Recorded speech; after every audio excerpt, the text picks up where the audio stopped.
In serving the people of Queensland and Australia, I want to discuss our shared need for, firstly, improving industrial relations to protect honest workers and employers, especially casual workers. And secondly, our concerns for business, particularly small business. And thirdly, the bigger picture and a vision for a secure future for Australia. Yesterday, the government took the first step in recognising One Nation's legitimate concerns for employers and employees. It booted out the boot test. We listened. We are listening now to workers, casual and permanent, across Australia and across Queensland.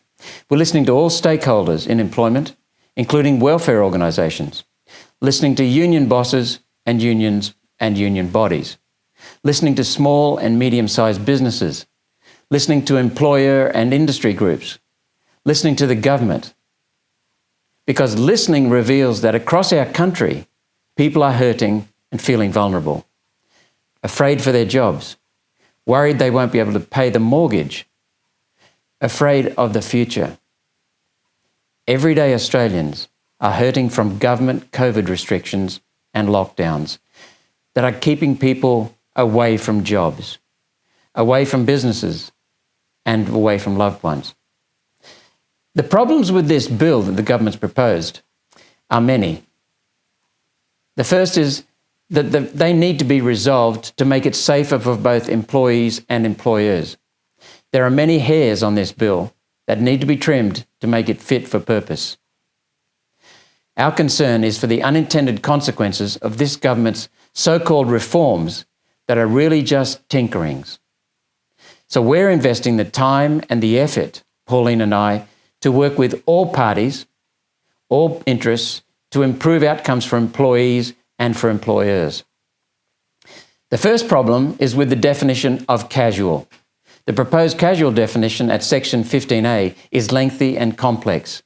It suggests that the employer's intention, expressed at the time of commencement of work, is the only important factor that determines employment status. It's not.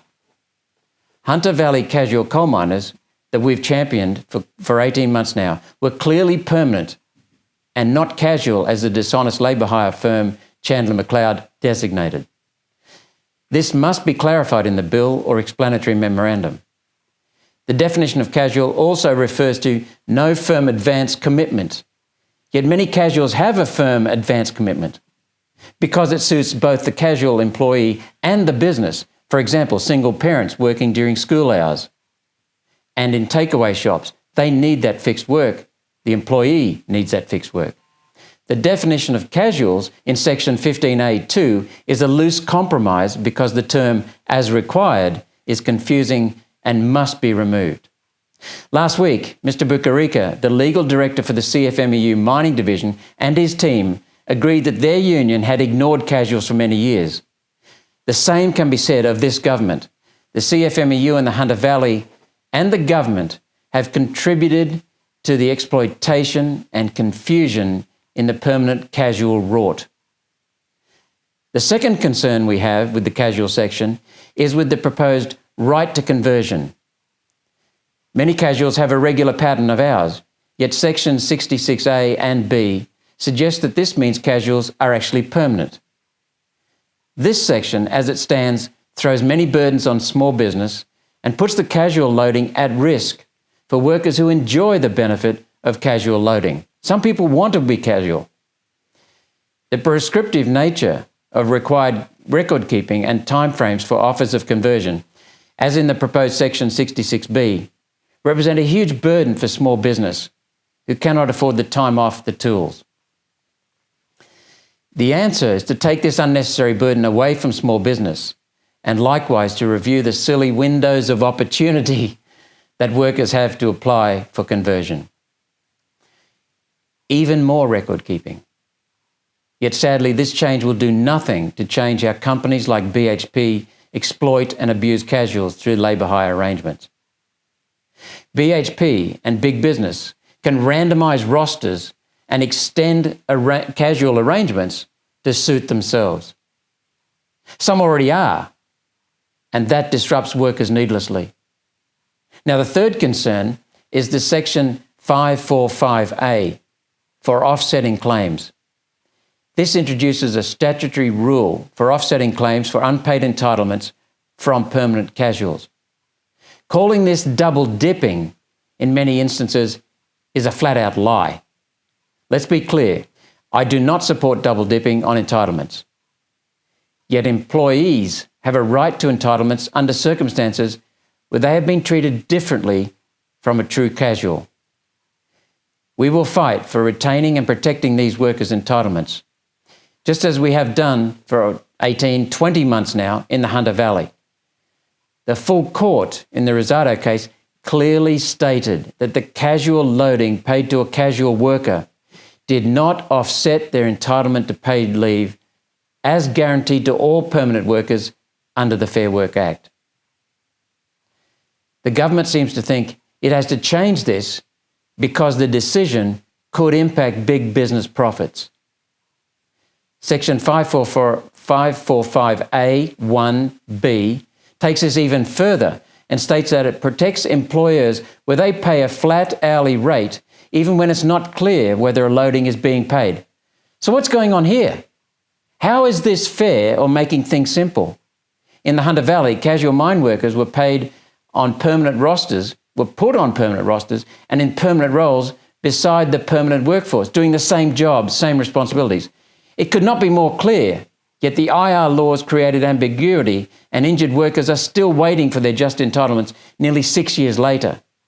As it stands, this provision could deny workers their lawful and moral entitlements, where they were not given a casual loading or when the EA resulted from a flawed process.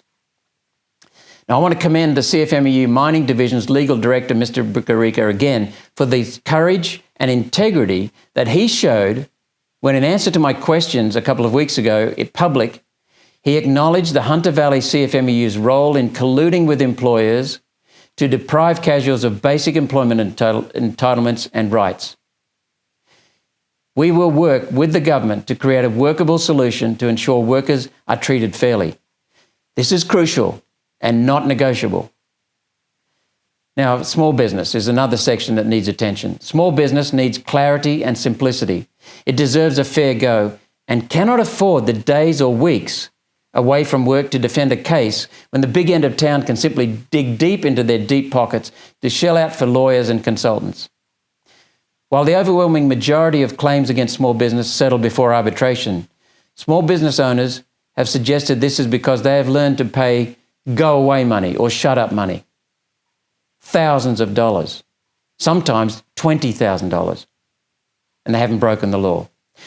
We have received representation suggesting that the increases in fines, which are in Schedule 5, Parts 1, 4 and 5, and the new criminal penalties in Schedule 5, Part 7, be suspended for 2 years for small businesses to soften the blow for an already damaged part of Australia's economy. We believe this is worthy of support. The small business deserves and needs a tailor-made solution for them. Small business spans multiple awards and cannot afford enterprise agreements. They cannot submit to the inflexible rules that the Industrial Relations Club creates for its benefit and for lawyers' financial benefit. The Industrial Relations Omnibus Bill so far, in summary, the Prime Minister describes the industrial relations systems as, quote, not fit for purpose, especially given the scale of the jobs challenge that we now face as a nation. That's what he's admitted. Then think about this. Who can forget Dyson Hayden's Royal Commission diabolical findings on union bosses, screwing their own workers? The whole nation saw the need for changes to protect workers from law-breaking union bosses. One Nation supported government legislation to implement the Royal Commission's findings.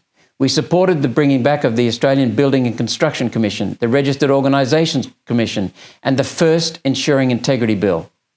Yet we could not support the government's ill-considered second Ensuring Integrity Bill, and we defeated it. Nor can we support this bill as it stands. I've spoken often about Hunter Valley coal miners being exploited, abused and discarded, tossed on the scrap heap as a result of the collusion between BHP, Chandler McLeod, the labour hire firm, and the Hunter Valley CFMEU. And while the government knew about the casuals problem for years, it did nothing until Rosado threatened big business profits. So I want to call to action for people. One Nation is standing up to protect workers and employers' rights. One Nation knows that only employers, entrepreneurs, small businesses, and workers create jobs. Government COVID restrictions have done enormous damage. Yet the government-induced recession is not an excuse to cut pay or job security or entitlements. Instead, for our country's sake, let's make a genuine attempt at real industrial relations reform together, genuine reform. We're ready to work with the government and stakeholders to improve outcomes for employers and for employees, for businesses, especially small businesses, and for honest workers.